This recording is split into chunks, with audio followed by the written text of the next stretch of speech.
Hey, it's happening. Here we go. It's Thursday. Feels like a Wednesday, but it's actually a Thursday. And we're here for Ask a Traffic Cop because we do it every day that I show up for work. That's how that works. And now my TikTok's actually going through. That's great. Okay. Welcome to Ask a Traffic Cop. My name is Sean Shapiro. I'm a police officer with the Toronto Police Service, and I go live on social media answering your traffic and police questions all the time. Oh, yes. And I thought about this a lot over the last 24 hours. And we'll get into what I thought about in just a second. Good morning to my wife, who's watching and helping.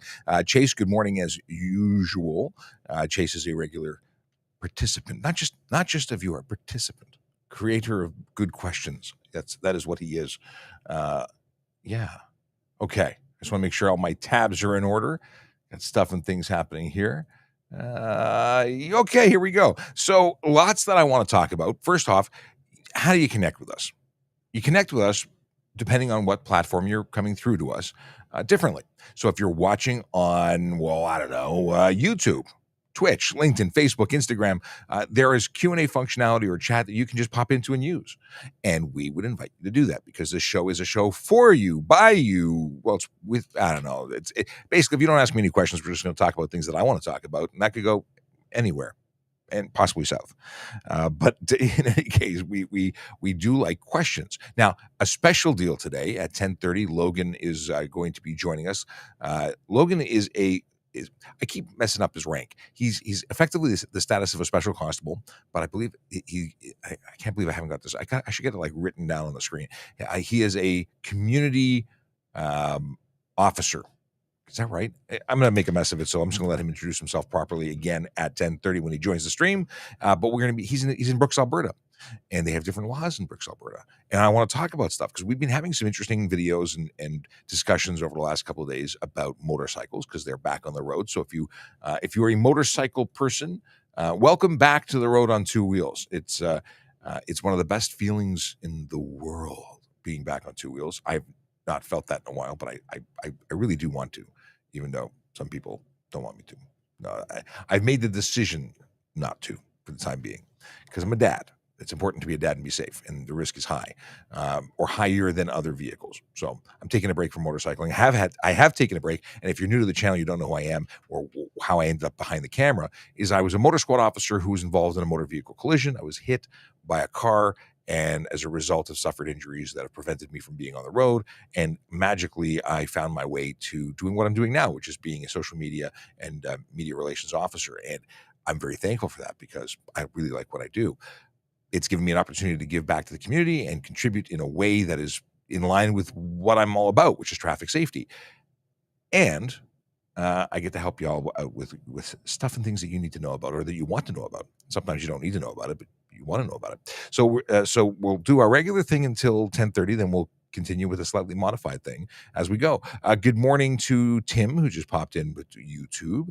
I forgot to say, if you're on TikTok, I know that I'm not really looking at the chat on TikTok. We do have magical people there like Tracy and my wife who's watching there and cutting and pasting questions and answers so that I can actually see you in the main window. It is hard to manage everybody at the same time. So normally we have JD who's often in an office with a cut and paste button on full effect, but I don't have that. So my wife is she's tapping in, she's helping out again because she helped out yesterday. It was magical.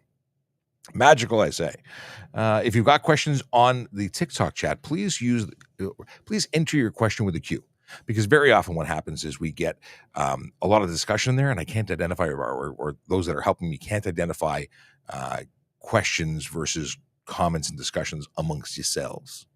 Now, before we get too deep into things, and I see questions are already starting to come in, I want to talk to you about Vision Zero Enforcement Team. Vision Zero is Vision Zero is a concept about making streets, roads, that common community space that we all use to get around, safer for everybody. We want it to be safer for motorists, but we really want to make it safer for vulnerable road users, those people who are riding, walking, rolling, whatever their means of travel. We want it to be safer because they're at higher risk, especially when they're not in a caged car. Cagers, motorcycle people, we call car people cagers. So cagers have protection. Everyone else doesn't. So we want to make it safer. So how does Vision Zero work? Well, there's multiple components. It's certainly not entirely a police thing. It's a design thing. It's a community thing. And you're part of that thing because you're part of the community. Now, as a Vision Zero city, the police take on a role of enforcement and education. And then the city, for the most part, deals with infrastructure, design, changing things, bike lanes, changing, the way that lights flash and go through their signal sequences to give pedestrians a head start before traffic moves, all these things to make the roads safer.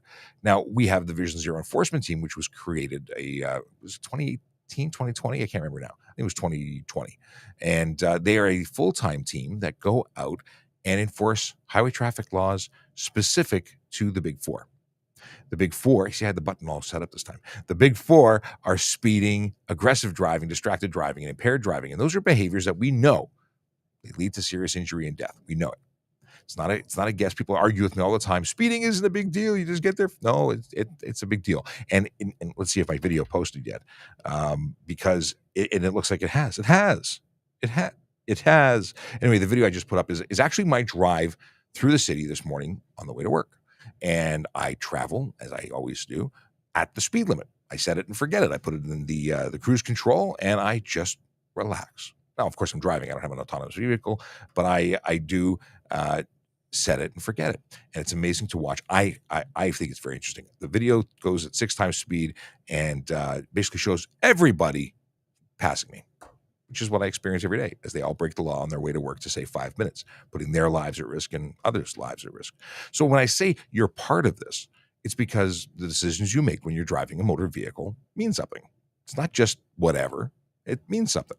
And what I'm hoping, especially with the people who pay attention and spend time with us here, is that they buy into the concept that we together can make the roads safer through changing our behavior, what we find acceptable when we talk to our friends, when we put pressure on our friends for doing things that are inappropriate. Because it's amazing, I think we take for granted the power that we have, or we underestimate the power we have as a community to share our feelings and make people who do things that are unsafe feel the pressure of doing something that's unacceptable. So I think you can be part of the change. And every day we post where the Vision Zero enforcement team is. And today, the 13th of April, they are spending time in 32 Division and 51 Division. This is not to say that they're doing nothing anywhere else. It's not to say that we're not enforcing elsewhere. Police officers throughout the city are enforcing. When they see stuff, they do stuff. They respond. But we have additional officers really spending time in these 2 divisions. Now, divisions mean nothing to most people, and I will tell you the neighborhoods, or some of the neighborhoods, not all the neighborhoods, but some of the neighborhoods where they will be focusing: Downsview, Willowdale, Newtonbrook, Bathurst Manor, St. Jamestown, Cabbagetown, Riverdale, Church, and Yonge Street corridor. And those are neighborhoods where, and I say this all the time, real people live, work, and play.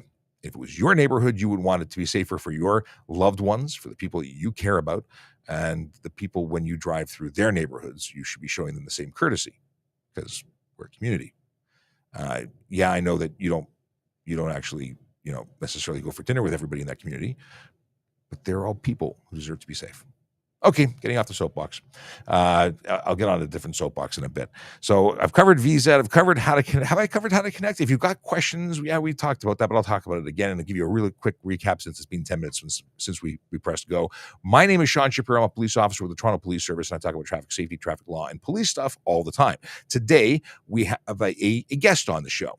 We have a guest coming in from Alberta at 10:30, which is only 20 minutes away. Logan will join us, and he will give us some perspective as to how things are done there. And I want to talk to him specifically about motorcycle speeding. Maybe we'll talk about tinted windows. I think we've talked about it before, but I want to go over it again because it's been interesting. And I want to talk about stunt driving. I'm going to make a note. Talk about stunt with him in particular. Stunt. Note made. Okay. Let's get into some questions, but we're going to talk about that. We're going to talk about everything. Okay. Let's go here. When you go for your G, did you take another photo for the license picture? I went for my G right after my 365. So I don't know what happens now. I think it's one picture for 5 years. I think your picture is the same picture for 5 years. If you want a new photo, I believe it's a $20 fee, but I believe you can have it changed. So if you really don't like it, but I usually go for, like, we look at all of our photos, friends, we'll get together, look at all our photos and decide who has the worst photo. And you actually win. It's like golf. The worst photo wins. Yeah. Because now you can't wear glasses. Even if you wear glasses, you can't smile. And I did have, I watched recently a TikTok online where a comedian wanted to have a really goofy photo, and they won't let you, this was in the States, the DMV won't let you have a goofy photo. So he came up with what he believed was the best way, the genius move of how to get a goofy photo. See, if you go in and you look like you look, well, then you make a goofy face and they're onto you. But if you walk in with a goofy face, they can't really say anything. So he maintained goofy face for the entire experience at the DMV and got a goofy face photo. So credit to him. That's commitment. Okay. What are the requirements to become a police officer in Toronto, and what education is required? We talk about this stuff all the time, and there's no reason we shouldn't talk about it right now. So let me just prepare this, because I am going to share with you the magical webpage called Careers. And that webpage is available at www.tps.ca/careers.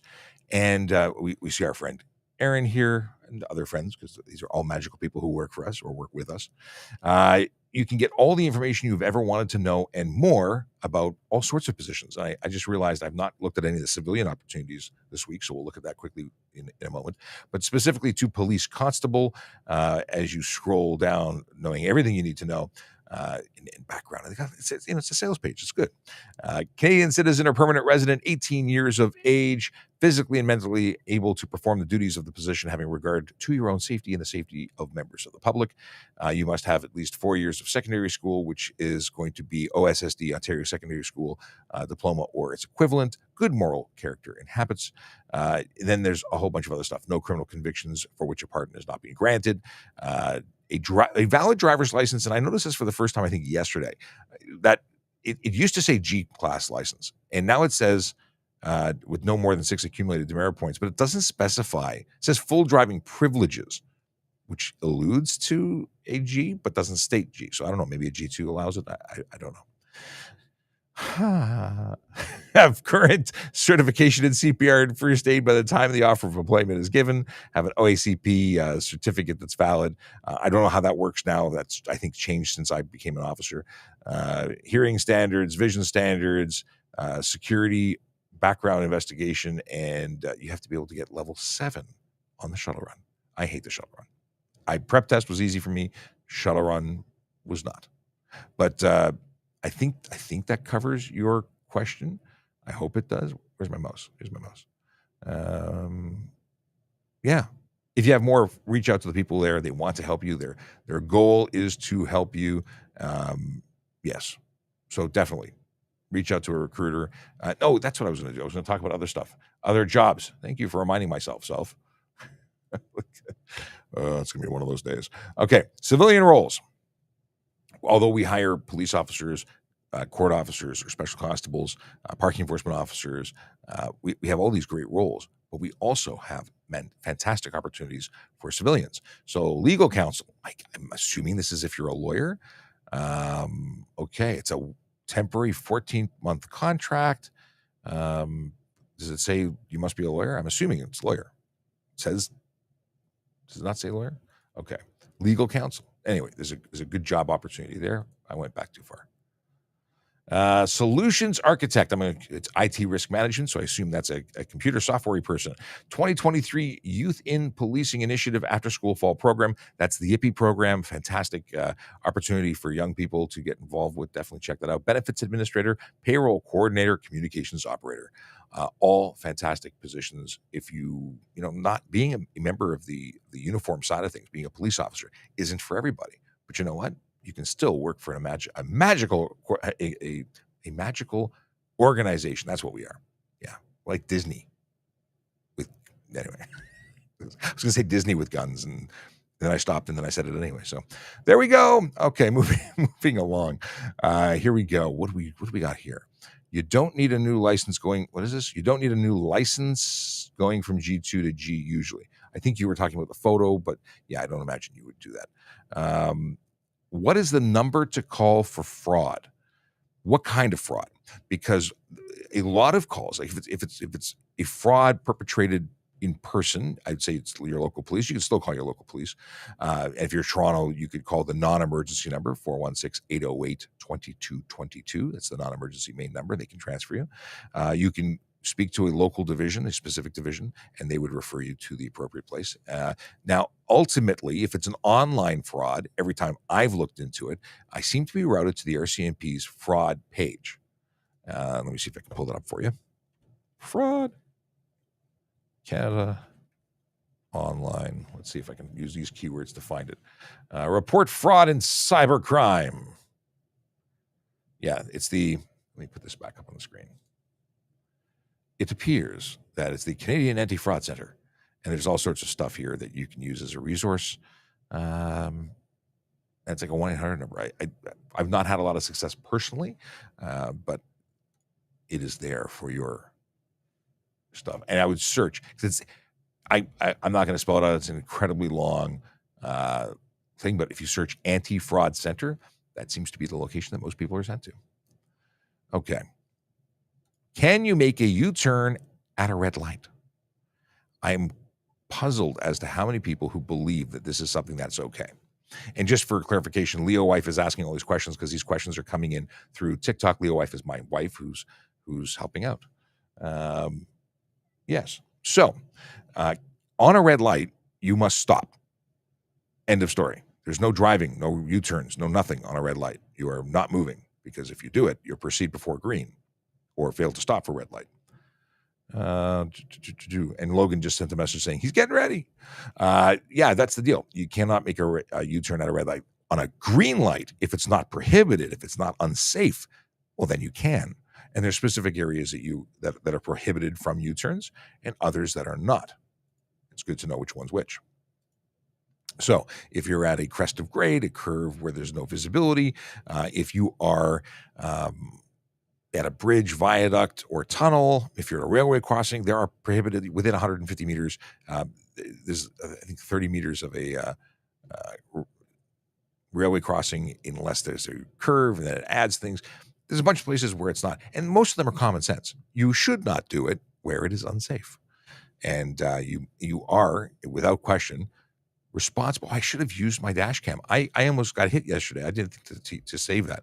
But I had I was making a right turn, and while I'm making a right turn, somebody decided to do a U-turn in the intersection, and we nearly met in the middle because but as I was saying to my wife, they were in the wrong. We're both responsible for making our turns in safety, but this person was starting off to make a turn and then decided to hold on and go all the way around.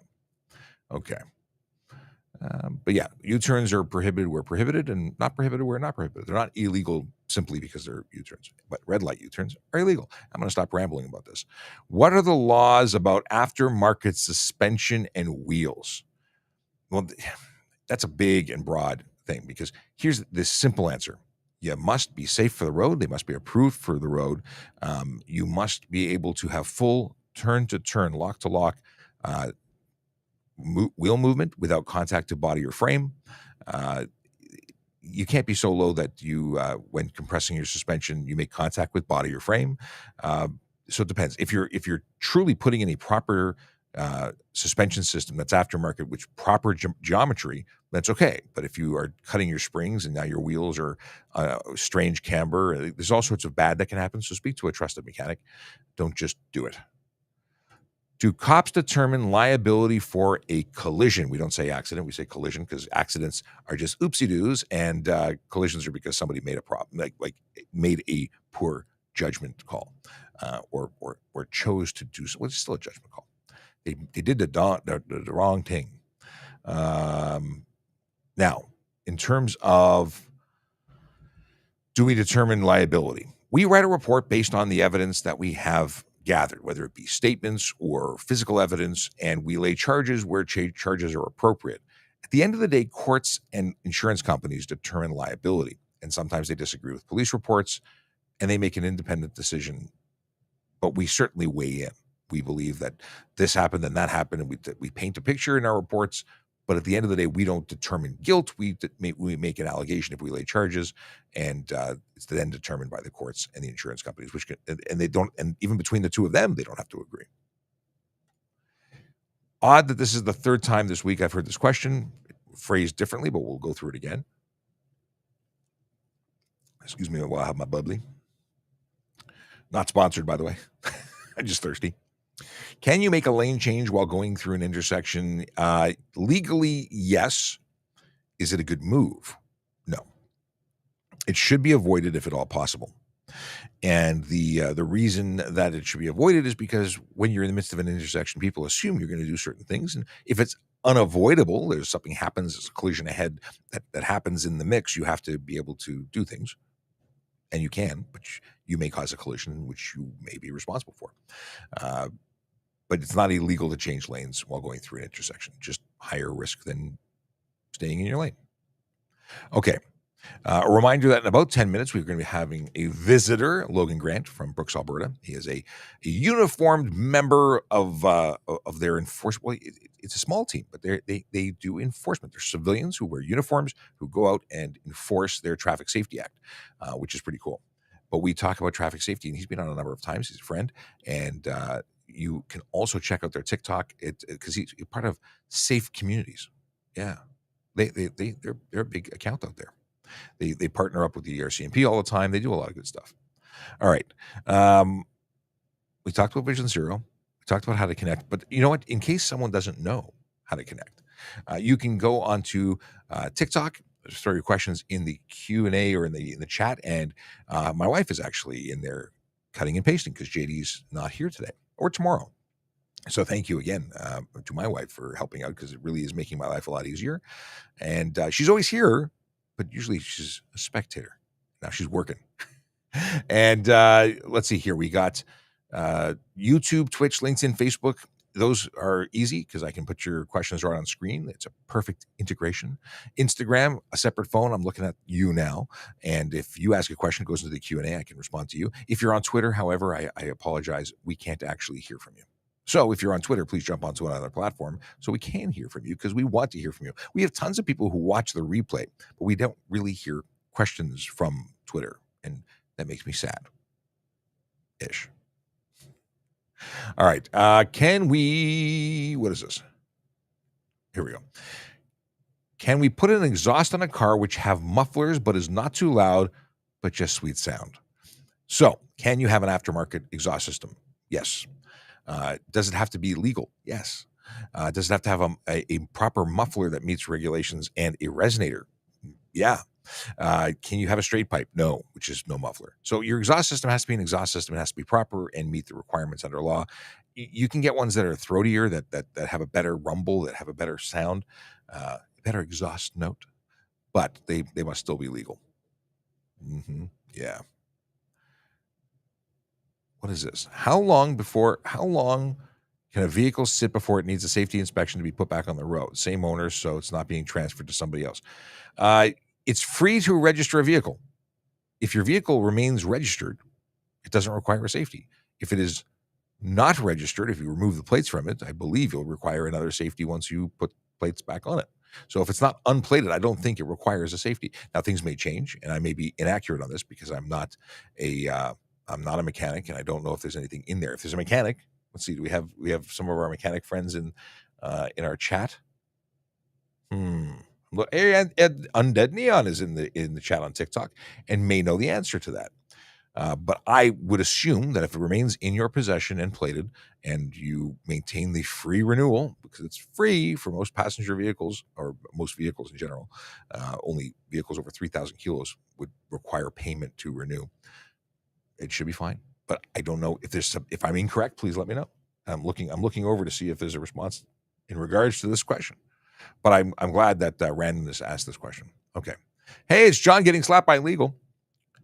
I'm gonna have to do the goofy face next time I get my ID. I wouldn't do it on the passport. That's some serious stuff. Don't do that. But if I find the video, I'll repost it because I think it was really quite funny. All right. What if I have? Oh, here's a question. Good. What if I have GV plates and I decide to get a custom plate on my car? Will I lose the HOV hot permit? Fantastic question. We haven't talked about it recently, but yes, the HOV benefits that come with a G plate, the green vehicle, which is issued to hydrogen powered vehicles and electric vehicles or plug-in hybrids. Those plates, the green plates, are exactly what give you authority to be on the HOV lanes and 400 series highways. If you get rid of that plate and put on a custom plate, you do lose access because it's the plate that gets you access, not your vehicle.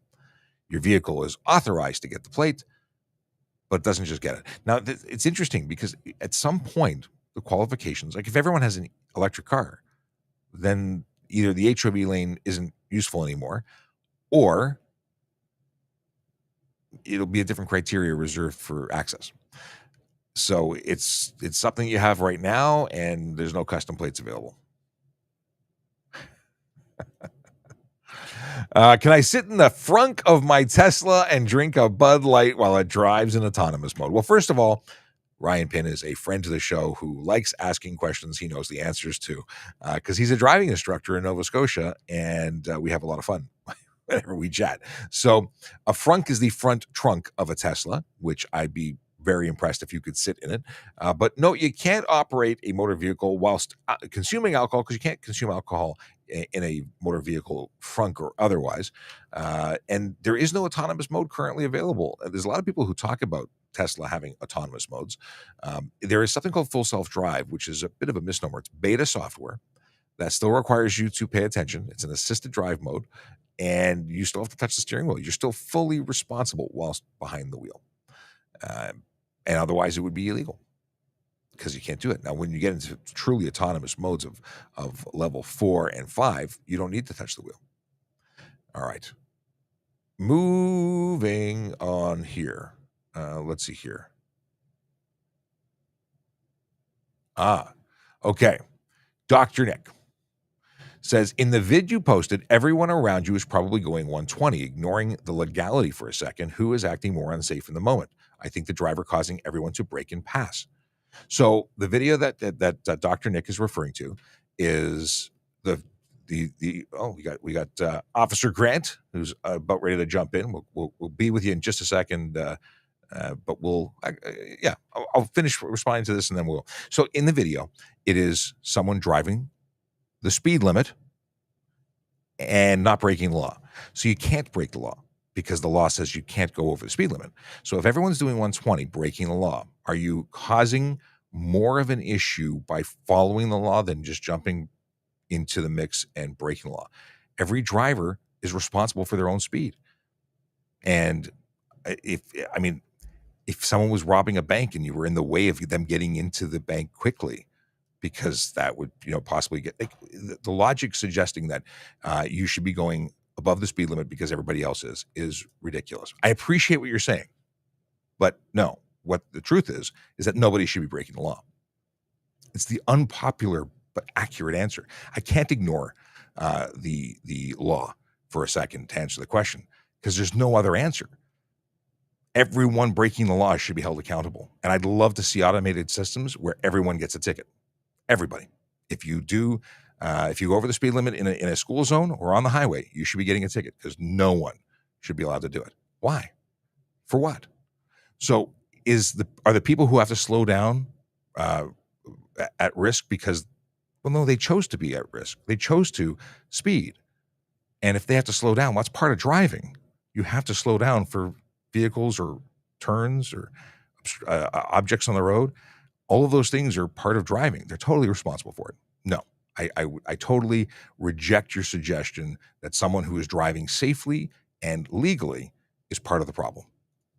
But I appreciate your perspective. I don't mean to. I hope you're not offended by me disagreeing with you. But I'll always disagree with that. If you're speeding, you're part of the problem.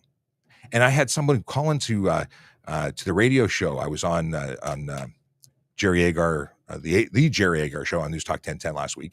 And I think it was last week's show. And it was alleged that if you, that speed limits, because we have city speed limits, we've reduced speed limits by at least 10 kilometers in most areas. So if it was a 60, it's a 50. If it's a 50, it's a 40. If it's a 40, it's a 30. And he was suggesting that his vehicle idles at more than 30 kilometers an hour. Like if he has to apply the brakes to maintain a speed limit which I find ridiculous. And I suggested he needs to get his idle adjusted because it's not possible unless there's something wrong with his vehicle. I have no problem maintaining the speed limit, and I drive at or below it, which is totally lawful. Obviously, I wouldn't be doing something illegal, but I don't always drive the speed limit. Sometimes I go less than the speed limit by 5 kilometers. If it's raining, maybe 10 or 15 kilometers. Unnecessary slow driving, however, is a significant reduction from what's appropriate. Anyway, moving along. What is this? Oh, I'm going to bring Mr. Logan in because it's like I'm late. I'm late for bringing Logan into the room. Hey, how you doing? I'm doing good. Living the dream, buddy. Living the dream. Fantastic. I see your reflectivity behind you. That's fantastic. Is that good? No, it's good. It's good. Looking sharp. A different cap. You don't have your cowboy hat on. It's much better. I guess the headphones were interfering with your ability. So for every. Oh, I gotta. That was a radio producer calling me. I like that. I'm going to be on the air with on a radio show later on 6. 1 second here. I figured I'd make it a little bit more romantic for us both if I dim the lights. I really appreciate that. So just because I always mess it up, can you please tell the fine folks who are watching what your appropriate title is, what you do, tell us what you're about. First, my name's Logan. I'm a peace officer here in the province of Alberta. I currently work in the city of Brooks. And my primary focus where I work is traffic enforcement. So all I do all day long is traffic safety, and I enforce the Traffic Safety Act. And I am employed by the city I work in, but governed by the province of Alberta. So, yeah, in a nutshell. But the actual rank, because I mess it up every time, because I always start saying, well, you're kind of a special constable, because that's how we call it here, but you're a community So officer? It's called a community peace officer. Peace officer. Or peace officer. So we just remove the community because it confuses people. So I understand. It confuses me. Yeah. I'm not even there. So I was just talking to. I was responding to a comment from Dr. Nick, who said that the video that I posted on TikTok this morning has my drive to work, actually, and it's driving the speed limit and people passing me, and he was asking. He says, everyone's going around you and hitting the brakes. If they're doing 120, isn't the problem like who's more unsafe, me or the driver who's speeding? The driver who's speeding. Well, that's my take on it too. But I can appreciate how people who are speeding, and everyone's doing it with them, think that it's totally, annoying and inappropriate for someone to dare go the speed limit, which really makes me laugh. And I actually find it quite appealing to annoy speeders. Yes. I completely agree. We actually have a highway here. Highway 3 goes to Edmonton. And it is probably one of the worst highways I would say we probably have in Alberta. So our speed limits here in Alberta on our primary highways are 110.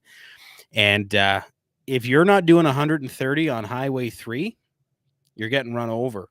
So, it sucks because the vast majority of people want to speed, and the people who are doing it appropriately and doing the speed limit are thus in danger because you have all these special individuals who are greatly exceeding the speed limit, dodging in and out of traffic.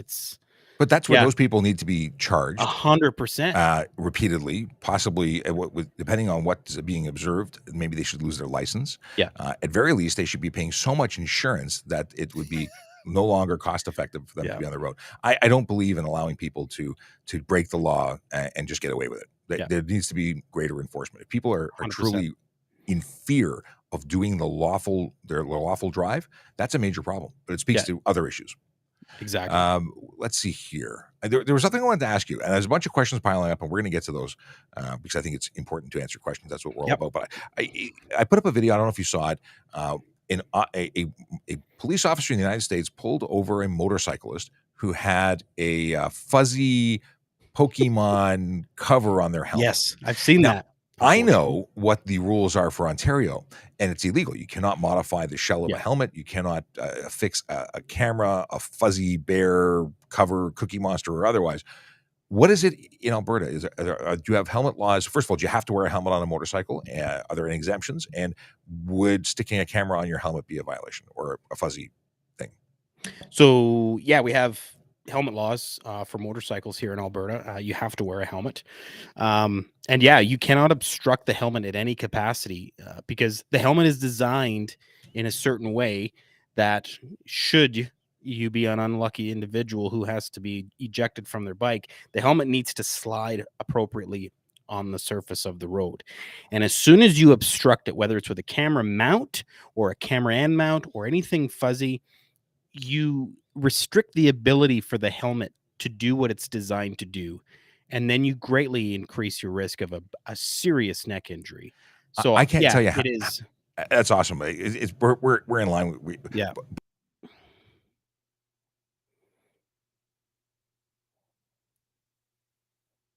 I think Sean had a stroke on me.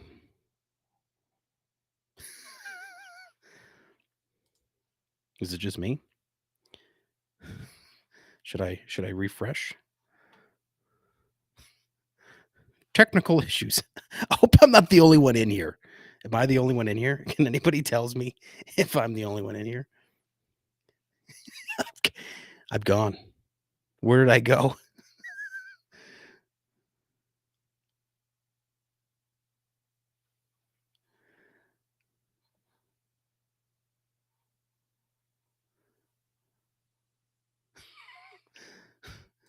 Is this awkward or is it me?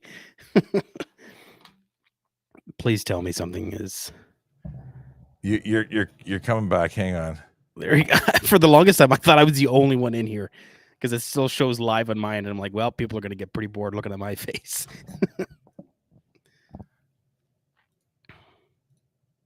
Okay. Can you hear me again? Oh yeah, was that me or was it you? No, we had a full power failure here. I don't know if they're testing something. Let me switch back. That did some weird stuff. Yeah, that was awkward. We're both in the dark now, though. Yeah, I got to turn my lights on. Stand by 1 second. I don't have any really good dad jokes like Sean does, but I can see some comments on the side here. Sean, please check volley. I don't have volley. I can't. I'm sorry. Traffic cop with Logan. Yeah, this is amazing, isn't it? I'm still here in the flesh. Okay. It is me. That was interesting. That was awesome. That was like a first. Now, my ginger powers made it to Ontario. That's awesome. I don't know if our live stream's down. It still shows live on my end. But, well, in terms of YouTube, let's do it. And sorry for anyone who's actually able to still watch. Let me see. I still have comments rolling in on my side here. Cool. Just going to start looking here. Someone says live stream up on YouTube. Cool. It is still live. Fantastic. John getting slapped by legal. I can't see. For some reason, our chat, I got popped out of chat. This no threatened by foreign for the social destruction and morale. Yeah, that's whatever. I popped up. What's going on here? I can't see chat. I'm going to pop out and reload. I'll be right back. So is it just me again? It is just me again. Oh my goodness. I have the entire weight of Toronto Traffic Services on my shoulders. Is this a good time to talk about Ontario? No, probably not. All right. I'm back. And we've swapped.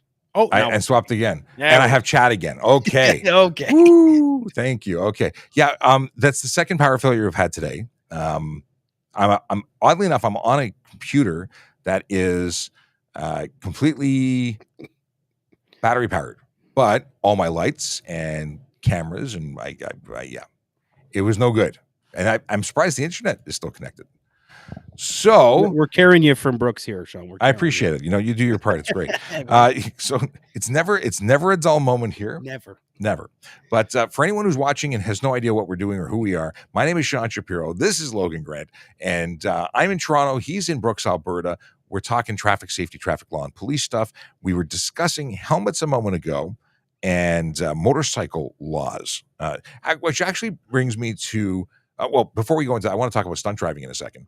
To finish off on the helmet thing, we both talked about, or I talked about on the video, the sliding business of a helmet and not getting it snagged on something. I had a number of people, very angry Americans, and I love America. Don't get me wrong, but the comments from America were freedom, and they're just yelling and screaming about being told they have to wear a helmet or being told that you can't put a fuzzy character face on your helmet. So I can't relate to that. I've ridden in the States. I got into, I think it was Ohio, which doesn't have a helmet law. I took the helmet off. I lasted one exit before I got off, put the helmet back on. I felt so weird.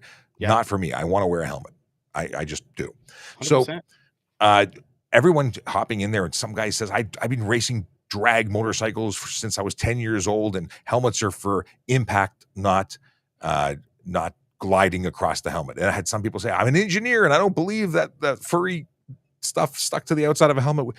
I'm amazed at how willing people are to first of all, assume that the laws are nothing but punitive for the reasons of just taking money out of people's pockets.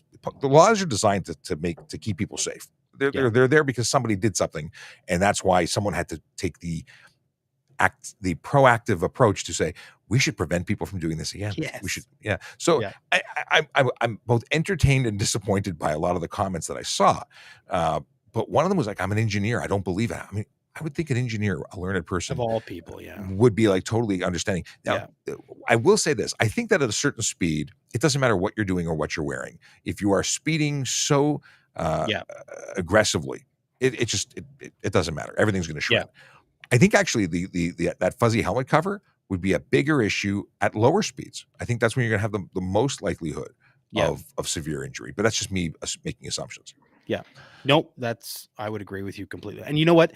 When we, I know it's a bicycle and not a motorcycle, but even when we do our bike presentations to kids, we have helmets that have the shell removed, where it's just the styrofoam, and then helmets with the shell that are properly intact.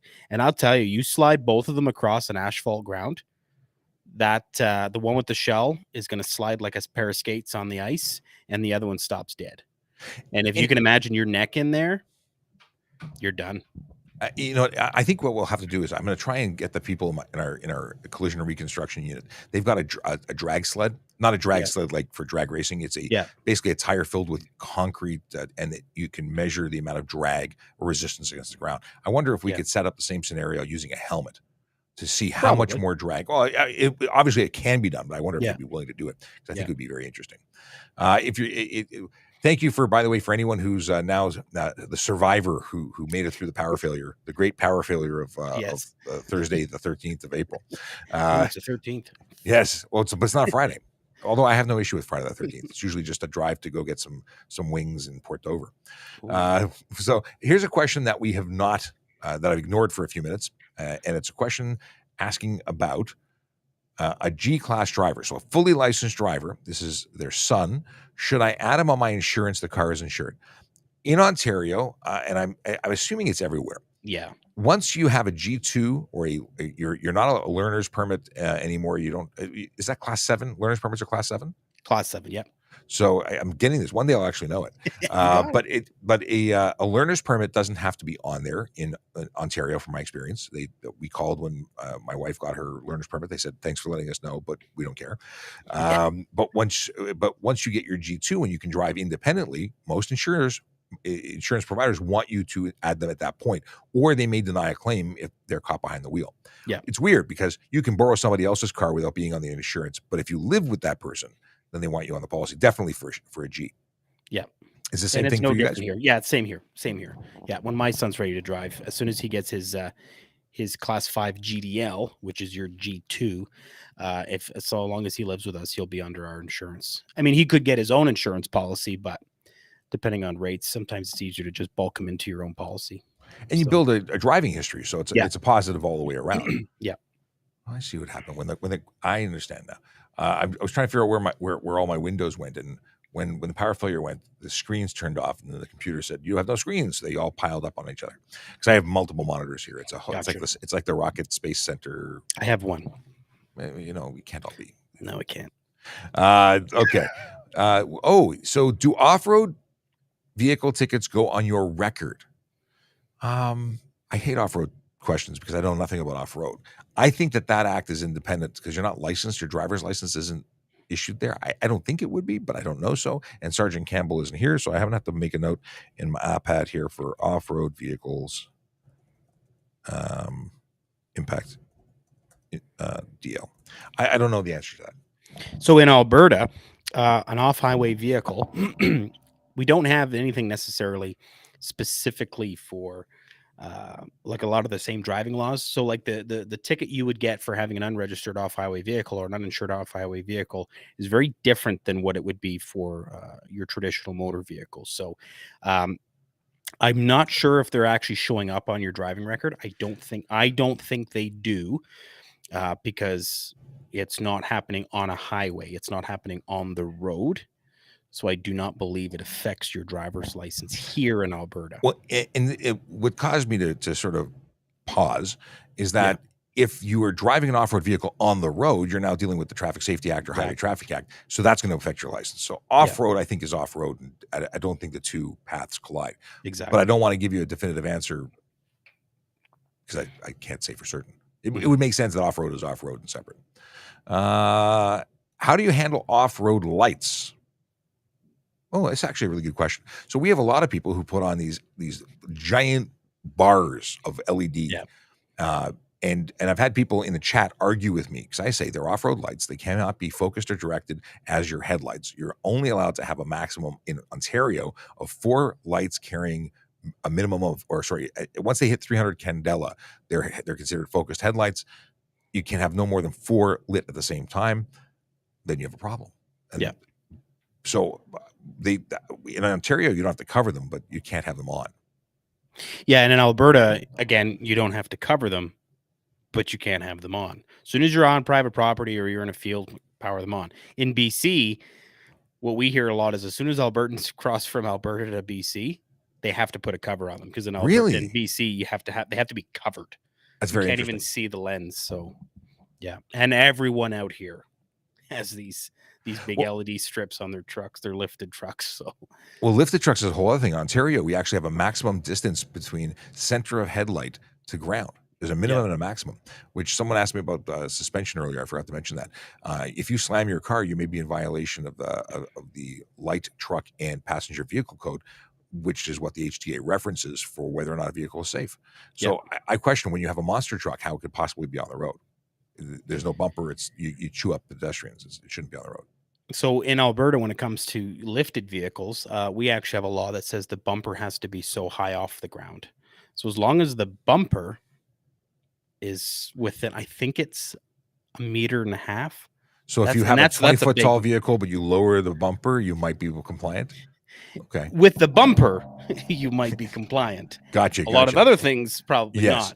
How about and sorry, you just made me think of tires. Do you have a specific amount of space or overage for when you have oversized tires, how much they can stick out? So like you guys, you have to have for as wide as the tire is, you have to have a fender that accommodates that tire. You can't have any exposed tread on the side because especially out here, rocks are flying everywhere. So as soon as that tread is exposed outside of the fender, it's too big. I was told once that a 1/4 inch was an acceptable overage where the tire can protrude, but I don't think that's accurate. But that was what a mechanic told me once. And but they drive like garbage when they're that big. But they look so cool. Okay. I'm just, and they don't turn well. Like no, there's no good that comes with it. You got to crank your music up because the road noise is so bad. Like, I don't even. So I actually want proper slicks. I drive a big truck. I want proper tires because I don't even want semi off-road tires because they are noisy. I don't want that hum. But I'm an old man apparently, and once upon a time I would have loved big tires. The difference in road noise is noticeable. Yes, excuse me, big time. And then, the bigger the tire you go, if they don't get properly put on by the, whoever's putting them on, that could affect your speedometer. That could affect the speed of the vehicle. And you're responsible for the actual speed. Do that. Yeah. Yeah. You're responsible for the actual speed, not what shows up in your speedometer. So you might be saying, I'm cooking right at the speed limit. But no, you're either above or below it. And you're funny, you pull them over for speeding and they go, oh, I don't think I got my tires calibrated. It's like, well, don't tell me that because now that's a whole other issue. It shouldn't be that much of a difference, but it's certainly not an excuse. And I used to have people show up in court all the time with, I took it to the mechanic and I spent $500 and now it's good. And oddly enough, I've had some of those people be successful in court and others not. Yeah. What is a patrol officer?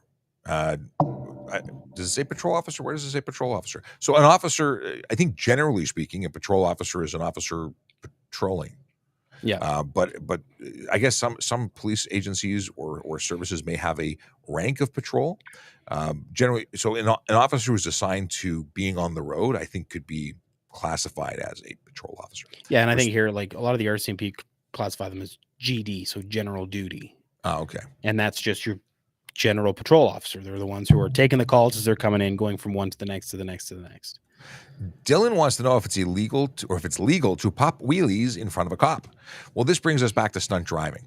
In Ontario, that is clearly stunt driving. So if you remove a tire from the road, whether it be a wheelie, an endo, a side to side, two wheels up, doing that stunt thing from the 70s, which was popular, the Dukes of Hazzard kind of stuff. Yeah. That's all stunt driving. Not just because you're performing a stunt, but just by removing a tire off the ground intentionally. Is it the same thing for you guys? We have like 15 different qualifications for stunt driving. So we just have one. It's stunt driving, or depending on the actions that are happening during the stunt, it could go to careless driving. So stunting is a $567 ticket and 4 points. So as soon as, especially with crotch rockets, as soon as that front tire goes up, boom, 567. If there's speed involved at the same time as that, I would probably just go with careless. Is careless bigger than stunt? Well, it depends. It is a bit bigger than stunt. It carries more points on your off your license than the stunting, and I think it's really only by one. So for us, careless or stunt is the same number of demerit points. It's 6. Yeah. But I'll list you the difference. So all tires not in contact with the highway, so we're specifically talking wheelies, cause a tire to lose traction, so a burnout or spinning your tires or drifting. Spin or circle without control, so that would be a burnout, a donut, or drifting. Oncoming traffic portion of the highway is when you're racing 2 cars side by side, going into oncoming traffic. Person in trunk, driving with a person in your trunk, because that's a thing. Driver not in driver's seat, whether you're walking beside it or you're sitting in the passenger seat. If you're not in the driver's seat as you're supposed to be, stunt driving. Preventing passing. So if you're actively working to prevent someone from passing you. Stopping or slowing to interfere with another vehicle. So a brake check, stunt driving. Yep. Or cutting them off or doing weird things to mess with other people. Too close to a vehicle, so I guess buzzing the tower or just doing something unsafe. A vehicle, pedestrian, or object. Turn left from red before oncoming traffic. I did a video recently about this. So the light turns green or is about to turn green, and they hit the gas and go make the turn before oncoming traffic has the opportunity to make their turn. That's stunt driving. Oh wow. Then you've got speeding, 40 over in a speed zone that has a limit under 80, or 50 over in a speed zone that has an 80 or a higher limit, and doing 150 anywhere. Those are all stunt driving. But for us, stunt driving comes with a 14-day impound of your vehicle and a 30-day suspension immediately, administrative. On conviction, it is a 1 to 3 year driving prohibition, a $2,000 to $10,000 fine, and up to 6 months in jail. And that's the first conviction. The second one is 3 to 10 years for a driving prohibition, and then lifetime ban on your third. So I would never go from a stunt down to a careless, because careless is far less. It's 6 demerit points and I think $390, but way bigger consequences for stunt. Yeah, you got a lot of definitions there for stunt. Ours is pretty much anything that causes a disruption to the people around. In a nutshell, is what it is. Well, it's a very generic, and then we have some like very specifically for stunt racing. So if you're caught racing on the road, that's different. But does have a general encompassing of it is pretty much just anything that takes away people's focus of the road to essentially put on you what you're doing is stunt. Very vague. Yeah, but it's for us. I mean, it's a lot of things can fall under that. And then as a pedestrian, we even have a section. Pedestrians can be charged with pedestrian stunting. Really? Yeah. Wow. That's anything cool. A pedestrian is doing to interfere with the usage of the roadway or a driver, they also can be. Throw an egg at a car, stunting. See, that's criminal mischief here. Yeah, you could go that way here too, but under the Traffic Safety Act, you could easily write them for stunting. Interesting. We also have, because we have dangerous driving, and dangerous is under the criminal code, so you have it too. That's certainly an option for a lot of activities. Yeah. We talked about a while back a guy driving down the Fred Gardner Expressway. I think he was filming a video, and there was a person standing out the roof of the convertible, top down. Oh, that makes sense. And in looking at it, people said, "Well, it's a seatbelt offense. That's all you can do." No, you can do dangerous driving to the driver for allowing that person to be standing up. Yeah. because you're responsible for that. You're choosing to maintain the vehicle in motion. Interesting stuff. Can I speed? Oh, here's one. Can I speed to pass someone whose speed is up and down 60, 80, 50, 90? So they're driving. What's the speed limit? Is it an 80 and they're doing 50? Like, is it 90? There's a lot more. I need to know more. But are you allowed to exceed the speed limit in order to pass someone? Legally, no. No. Could you get pulled over and articulated?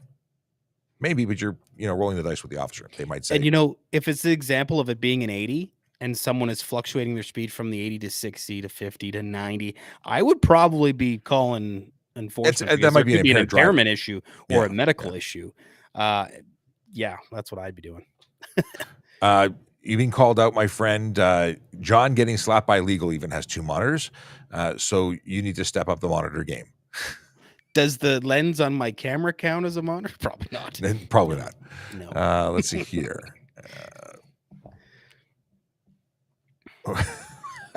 I'm skipping Ryan's thing. Apparently, there's a volley message, and I didn't have volley up because volley. I'm very sad to say that volley is disappearing. Oh, is it? There is. Yeah, it's done. April 30th, it's finished. I always thought it had something to do with the ball, but apparently no. We're not volleyball, but Volley is an app, a platform where we've been getting great questions and using it for the channel. So Undead Neon says, so this is a question from way back before I think our power failure of how long does a vehicle have to sit before you require a second safety certificate? And Neon says, as long as it's still in the same person's name, no safety needs to be done, but it would suggest the brakes could have seized. So he suggests that you do stuff, but for the purposes of registering or getting a safety certificate to get it back on the road, no safety certificate is required if it remained in your name. So I think we're on the same page. And we don't do that here. So what's that? We don't do safeties. Unless you're bringing an out of province vehicle in. We don't. What about, so if I sell you a car, you don't have to get a safety check? No. Really? No. Come on now. What do you mean, come on? No. Really?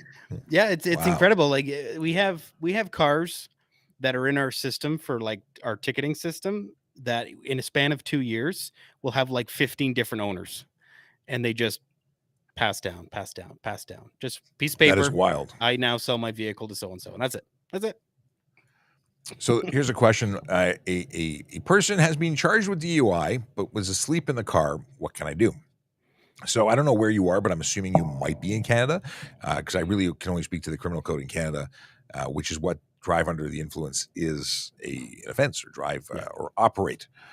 Care and control. Impaired operation. Well, care and control, it's sort of been separated. And it's messier now. I used to like it when it was a charge for care and control, and it was a charge for impaired operation. So if you're under the influence of alcohol and you're in your vehicle and they believe that you are going to drive, because you can't be impaired and have that keys and the availability. But if you had no keys and you had no possibility of starting the car, you may have a defense. So you may want to consult a lawyer. But I can't give you any advice on that. There's just so much that I don't know. And even if I did know, I can't give you advice. What is the most I can get off a $450 ticket? So what is that? The courts can do whatever they want. They can charge you $10. Like they can do anything they want. But you have to give them a reason to do that. But here is a real thing. And I can tell you this without hesitation. It's not a secret. If you go to court and you are pleading guilty and your only concern is you have no money because life is difficult now. It's a reality. People are dealing with money problems. Everyone is. If you are going to court and taking responsibility for what you've done, not fighting it, trying to get out because you got another pair of Gucci shoes on back order. It's that you are trying to support your family. You're out of work. You got stuff going on. You can ask the court to be lenient based on that, and they can choose. They may not say we're going to make it $10. They might say you're paying $450, but we're giving you a year to pay. Mm-hmm. Make payments, and by as long as you come back to court and you'll be making payments, it'll be gone. They can do whatever they want, and if you give them the reason to do it, they can do that. Yeah. Don't lie. That's bad. Lying bad. But that's another story. Yeah, even here, our court system is really good. And to be very honest with you, one of the things I do, especially if you're really good with me on a traffic stop, one of the first things when I tell you your options, I'm going to tell you a little bit more in the sense of like, if you take this to court and you talk to the Crown, and you're reasonable with them, they're probably going to be just as reasonable with you. You know, we're all human beings. You know, we've all got things going on in our life, and you got nothing to lose, even to just go in and say, hey, can I get more time to pay? Or what can you do on the ticket? Everybody thinks we can drop the ticket on the side of the road. We can't. That's what it's the government says that's what the cost is. That's what it is. Whereas the court system can take a ticket and manipulate it, so to speak. We always get accused though of being tax collectors. We're just trying to get money, make money for the city, the province, the country. That's not what we're there for. We're there to change driver behavior and the consequences are there so that you remember that when you did this, it cost you that much money and you probably shouldn't do it again. If you don't break the law, you don't get a ticket. That's really how it works. And that's the way it should work. But if you take responsibility, the money is not the issue. The responsibility, learning from your actions, understanding, owning it, 100%. Yeah, 100%. But I think that's an interesting perspective, though, because what else would we do? I mean, do you want to go to jail for speeding? Do you want to lose your car for 40 days or 30 days? Like what is a punishment? If you gave everybody warnings, nothing would ever change. If you went too high on the things, it's like, so there has to be something. There has to be something that says you've been caught doing something against the law. Here is your punishment. And the monetary punishment, it just seems to be the best thing to it's certainly better than jail. The problem. Yeah. So what do you want? Do you want to go to jail or do you want to pay a ticket? Well, and there's a second layer. You talk about points a lot, and I don't know, how does demerit points work in Alberta? Because here you get, depending on the offense, you have a certain number of demerit points, and when you accumulate a certain number of demerit points, you get a suspension. And people get all up in arms about demerit points. That's what they want to avoid because they think it impacts insurance. It has nothing to do with insurance. Insurance companies don't care about points. They care about convictions, and they're either minor or major. And things, you can get an insurance increase by forgetting your license at home. People don't realize that it's about charges and convictions, not points. But these points still matter. But at least there's a driver responsibility element of it where you will lose your license. Yep, and it's the same thing here. I mean, I think it's you get 8 points on your GDL license, whether it's 7 or 5, and then when you get to your full 5, it's 15. And you be all the time. You pull someone who's like, oh, but what about the points? What about the points? Well, the points don't really. Points just determine whether or not you're going to get suspended in the next week or not. And I really believe that points matter, and you should get the points, because I'd even be happy, because I could care less about the money. I don't get a commission. I would be happy if you just got the points, and then we got you off the road, and you weren't a driver anymore. Because if you're going to continuously make dangerous choices or choices that impact other people, you shouldn't be on the road. I don't want you there. I don't want to share that space with you. I want responsible people. Yeah. Here's a question. Here's the question. What's the question? The question says, what's the point of a G driver's license if you can go on the 401 with a G2? I'm 15, so I don't really know. Well, I've got a really good answer for you. And I'm glad that you're participating and asking, because as a 15-year-old, I was going to Young Drivers of Canada to get my in-class education so I could hit the ground running when I turned 16. And I did, 9 a.m., 16 years old. I didn't go to school that day. My mom took me to get my driver's license, or my learner's. Awesome. Back then it was a 365. So the difference between a G and a G2 are that every 5 years with a G2, you would have to retest your G2 license. It's not a permanent license. It's a probationary license. You have to prove your skills. So if you don't take your G license, you're going to take a G2 license, which has a cost to it. But also is that you might not pass it, because you may develop some bad habits, and then you don't have a license anymore. You also have fewer points spread. So if you get a ticket that has 4 demerit points, you get a 30-day suspension because you're a G2, but you wouldn't get a suspension if you were a G. You can have 0 blood alcohol content as a G2, but you can have, although I don't suggest having any alcohol in your system, you could have more than 0 as a G. What else? You have conditions, although it's only in the first year with the number of people under 20 years old, as a G2. What else? The biggest thing is you have to renew and test again. How about for you guys? I'm glad you asked. You guys are, I think your classification of license and the steps you have to do to get to them is so much better than ours, because as soon as you get your graduated driver's license from a 7 to a 5 GDL, a 5 graduated license, the only thing that changes is 0 blood alcohol. And you can't have any more passengers than you do seatbelts, which I think should be a condition for every vehicle. Well, and every that is a condition here. You can only have people in your car if there's a seat with a seatbelt installed. Well, with a full class 5, you can have. Not here. It used to be. Yeah. It was a loophole that in Ontario, that if you had talk about a cargo van. cargo van has 2 seats. Well, you could Yeah. fill as many people in the back of that cargo van if there was space to put them, because you had to make sure the people with seatbelts available were used. But that's been changed, and now everybody has to be in a seat with a seatbelt, and if you can't take more. So with our 5 graduated license, as soon as like when it expires, it just expires. You would just go in and renew it, or you would just renew it. You don't have to get retested or anything. Whereas now in the province has said, okay, because you'll get people in their 70s and 80s who have never come off their GDL. So now they're saying if you have 2 years clean driving record as of April 1st, you will automatically get put to your full 5. So that you skip your G or your full license test and you just get it. Yep. Wow. I bet you a lot of people in Ontario would be really happy if that was the case. Yeah. But again, with you guys, I don't know if it's changed a bit. My brother used to have his G2, and when he let it expire, he couldn't just go back and get his G2. He had to start back at G1 when his G2 expired. So I don't know if that's changed or not, but you guys have serious implications with it. But as you should. If you want to upgrade, there's incentive to do it. Where here, there was never really an incentive. And a lot of people are just like, well, why would I go pay an extra $150 to take a road test when I've been driving? And, what's the difference? But with you guys, there's an incentive, and you should do it. We mentioned briefly the fact that if you get a ticket with 4 points in Ontario as a G2, you lose your license for 30 days, then 90 days, then you lose your license entirely. Yeah. You kicked right out of the program. So that's a higher risk.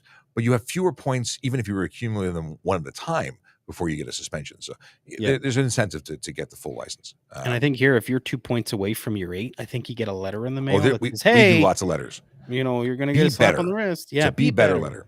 Yeah. And you get them with the full license too, but at different ratios or times. Question specifically for an Alberta pink tint question: is colored window tint legal if it does not darken the window? Well, any color would darken the window. So can you have pink tint? So you can't tint any of your front or 2 side windows, your driver's side and your passenger side, like any tint, like any. Right? Like in some, like when Ontario, you're allowed so much light passage, right? Or a minimum light passage. We're here, nothing. Like I gotta say, I'd be okay with no tint. It'll upset people, but I really, it makes it easier. Because then you don't have to sit there and. Well, we don't have meters, but we don't need meters to lay the charge. Yeah. Mechanics need to test your tint in order to certify a vehicle, but you don't have to test to lay the charge, because there's 2 different charges. One, unsafe vehicle, and if you saw the video that I had up that had a really dark tinted SUV, like blacked out, you can't see anybody inside. Yes, I've seen that one.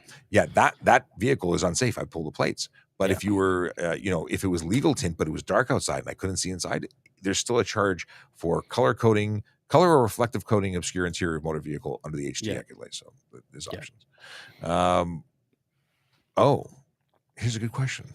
Why are speed limits 100 kilometers an hour and not 120 kilometers an hour? Everyone's doing 120 on the 400. I don't know about what it is for you guys, but I bet you anything, if we made it 120, everyone would go 140. 140. But I think that we should have strict enforcement of that 100 or whatever the speed limit is. There should be strict enforcement. And if you choose to break the law, you should be held accountable. It should not be right now. If people think that it's the unofficial speed limit, 120, they're not getting stopped because we're stopping people for stunt driving.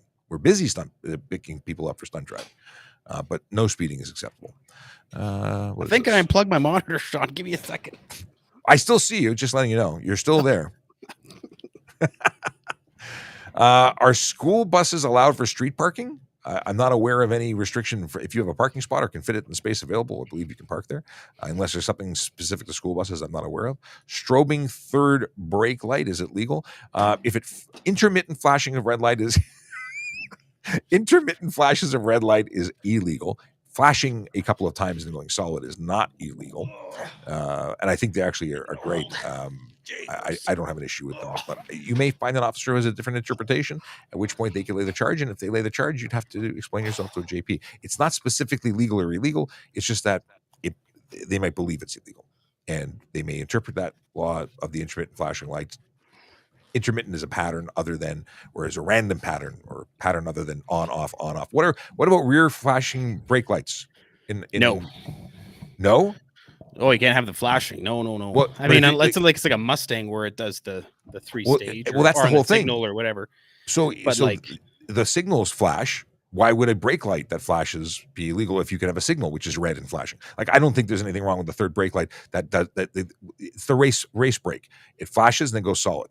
I don't have an Yeah. issue with those. I don't think that it violates anything that I've ever read to say it's against the law.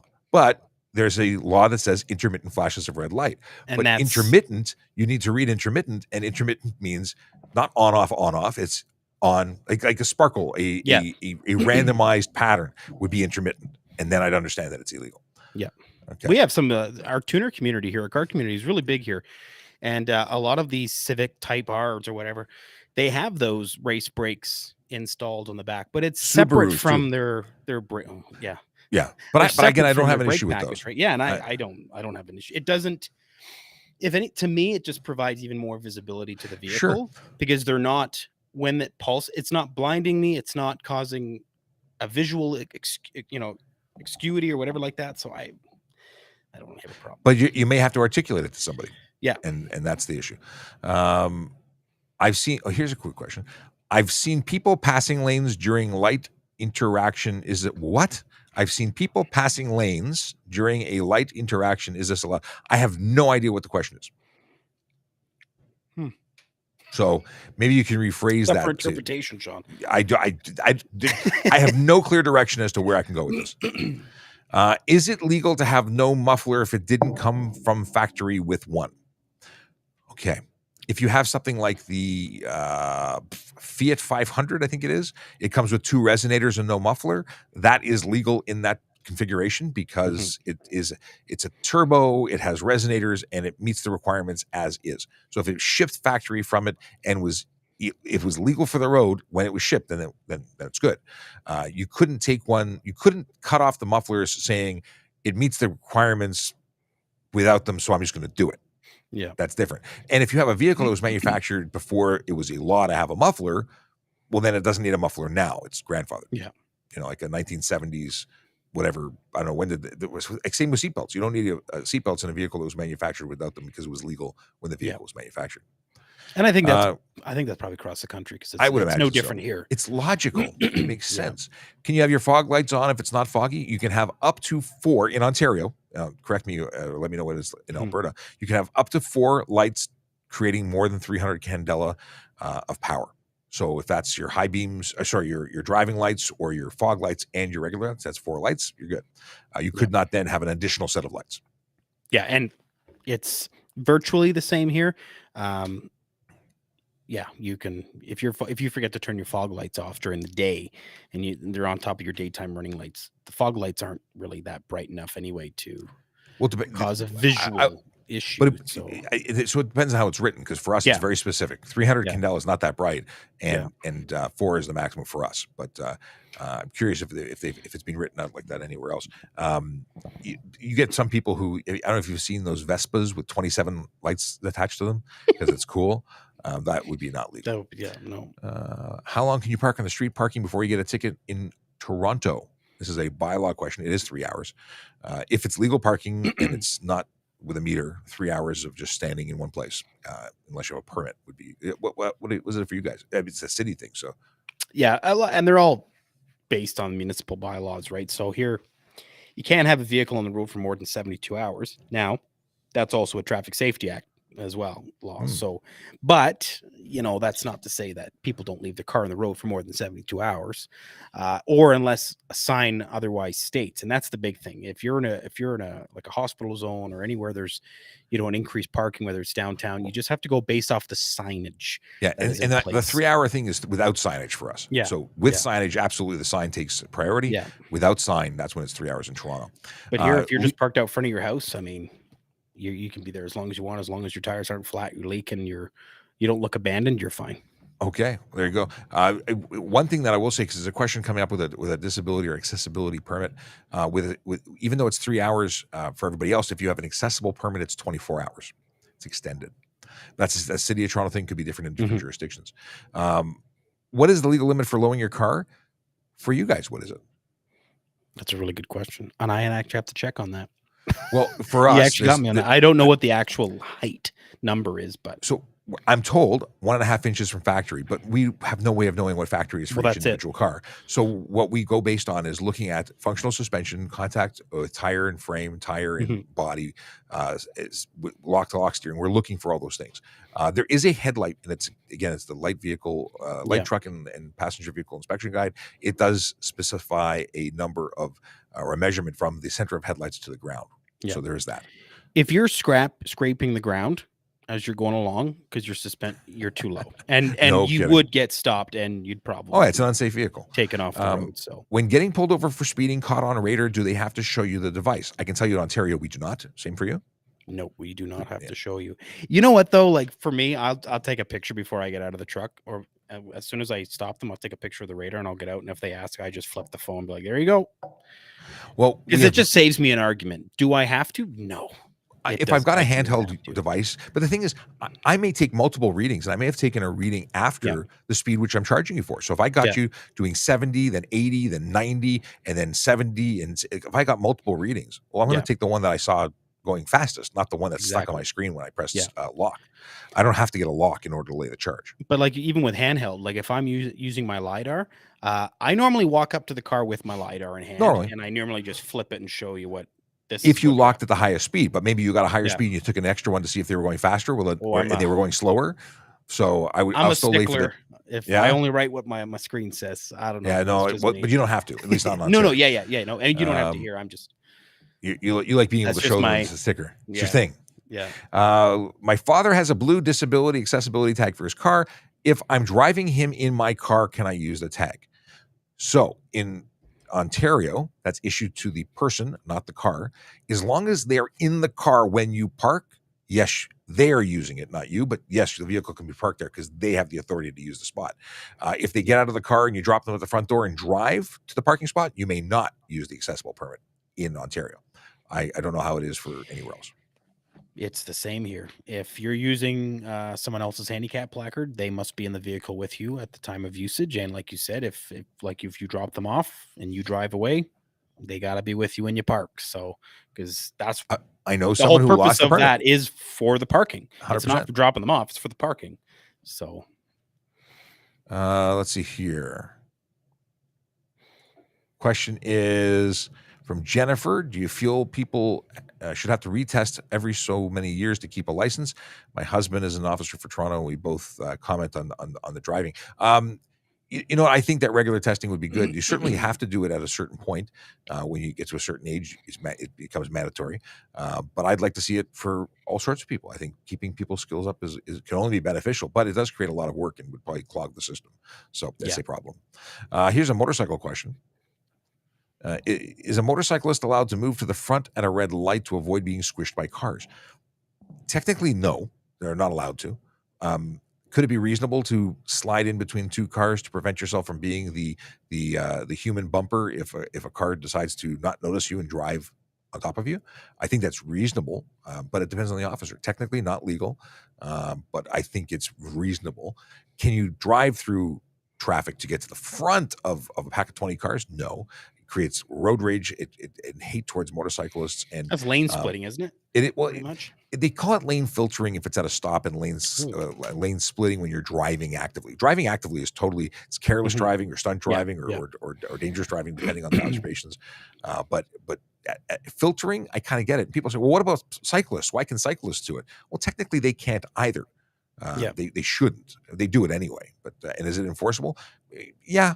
But are we going to enforce it? Is that the biggest? No, we're looking for people who are going to hurt people, not people who are, although violating, are probably not going to do any damage. And we don't see that heavy traffic flow in our city like you guys would in Toronto. So we would never, I've never even seen that where I live and where I work. So that wouldn't, I don't even think that would apply what it was here. I'm smiling because this is my favorite question of the day, only because it's someone who's stirring things up. But how much is this live stream costing the taxpayers? Well, that's a fantastic question. I'm a media relations officer, and I am it's two taxpayers now, though. That two different jurisdictions, right? I mean, wow.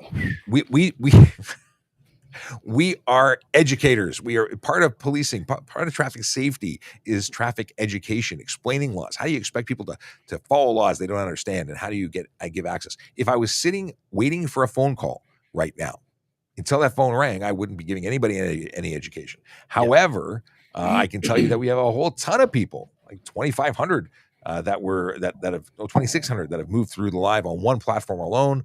We've got 16 people watching. We're speaking to multiple people simultaneously and creating education. Additionally, this video will be replayed throughout the day for hundreds of people, so it is valuable. How much is it costing? I'm here regardless whether I'm talking or not, so might as well have me talking. It is the best bang for the buck that you can get by providing education and information and accessibility or access to officers. And you know what I will say? One of our biggest issues, even in our city, and I'm sure it's probably in most cities, one of the biggest complaints we get from the public is traffic safety. We need to do more to prevent traffic issues, right? So this is part of doing that for the public, getting out there and being able to reach a base of people that we otherwise wouldn't. My phone rings at least 3 times a day with someone just asking a basic traffic question. Hey, can someone do this? Or, hey, can I do that? So why wouldn't I do something like this where I can get the message out to everybody versus picking up the phone every 2 seconds? Exactly. And you're talking to one person at a time. We used to go to trade shows, and I'd speak to 5 people and 5 people and 5 people. At the end of a weekend, maybe I spoke to 100 people, maybe. Yeah. Here I'm speaking to thousands of people. It's really the best way to go. Someone's asking, when being pulled over or stopped at any time, are you legally entitled to show ID? I don't know if you mean, am I allowed to show my badge, or are you allowed to show your ID when you're being pulled over for that? Well, I don't generally get pulled over because I'm following the law. I make a habit of doing the right thing because I want to be a good example. But if I was pulled over for whatever reason, would I identify myself as a police officer? Yeah. Oh, first of all, I'm actually identifiable because people see my face and know me. I go to Mandarin for dinner with my family, and they're like, I watch you, I listen to you. I'm not hiding. There's no hiding me. But am I legally allowed to? Yeah, I'm going to be obligated to. I'm going to show off that I'm going to identify myself, not because I'm trying to get out of something, but because I want to show the police officer that I'm one of the good guys, just so they can be one less person they have to worry about. But if you are a driver and you're getting pulled over under the Traffic Safety Act here in Alberta, and I think even under the HTA is still with you, right? Yep. You are legally obligated to show your driver's license. And if you do not, you will be arrested for failing to provide identification. So you must do that. It's that you must. So it's not straight in Ontario. You must surrender your driver's license upon demand, or you can be or ticketed for doing that. It's $110 ticket, no demerit points. But you must identify. So even if you don't have your license with you, you must satisfy the officer of who you are. Otherwise, you can be arrested until such time as we can identify who you are. Yeah, and I read that question as if it was like a Freeman or someone saying, "I'm showing you my ID because break my window." There's so many different interesting takes on it. I got to wrap this up because I got a meeting in 7 minutes. But I want to. We always go over time because we have fun chatting. Yeah, I love it. we'll do it again soon. What is this? What are we doing for truckers who has to make delivery in Toronto and parking enforcement? Parking enforcement is actually, keep this question for tomorrow because Aaron Urquhart is joining me tomorrow on the live, and we can talk all about your parking questions. And I imagine she will have a lot to say about parking trucks and how you can do it legally. What's that? Just don't park in bike lanes. Aaron just walking by. Are tinted license plate covers illegal? Oh, absolutely. No cover is permitted. No, not clear, not tinted, not frames. Not I saw one with sparklies. They look like crystals. But it looks so cool. It was so pretty. My kids loved it, but it's like the cars with the eyelashes on the front. Well, I don't think those are illegal, but I think they're ridiculous. They look so pretty. Yeah, I like when they flutter in the wind and then they fly off, and then you've that's got an insecure load. There you go. And John getting slapped by legal really wants to know when you're getting that second monitor. I will have to work on that. And last but not least, the last question, because we are going to be going off air. But what is your opinion on using unmanned photo radar for speed to assist in keeping speeds down? I think it's fantastic. I'd love to have photo radar.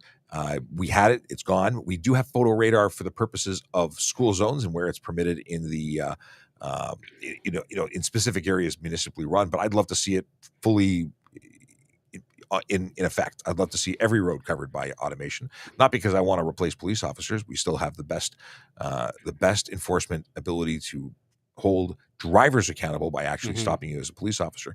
But when you're stopped by a photo radar or an automated enforcement system, it's vehicle owner responsibility. It doesn't have the same kick. I want to take bad drivers off the road, not charge them rent.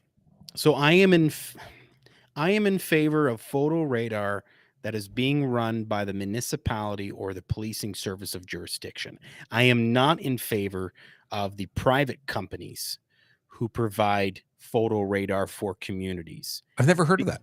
Yeah, we have it out here. We used to have it where we are, and there is an intent to be in specific areas of town where the playground, school zones, and then for some reason they end up on the outskirts of town right when people are transitioning to get into other speed zones. That's cheap. And then it becomes a money grab. And Gotcha. that is when it becomes inappropriate. So if it is being run and managed by the municipality or the policing service, and they are in the appropriate areas, it works great. Well, then it should only be allowed, and they should not be allowed to do it, and they should be held accountable. If a company is doing it to make money, then they should lose the contract to be able to do that. 'Cause it sounds dirty. That's a dirty, dirty thing. Yeah. In Alberta, if I forget my ID, can I go to the station to prove I'm licensed after the fact? It's going to be the same in almost any province. It's officer discretion. There is no law here that says if you fail to show your driver's license, that we have to let you come and show us. As soon as we've asked, if you fail to show it, here it's a $243 ticket should we choose to write it.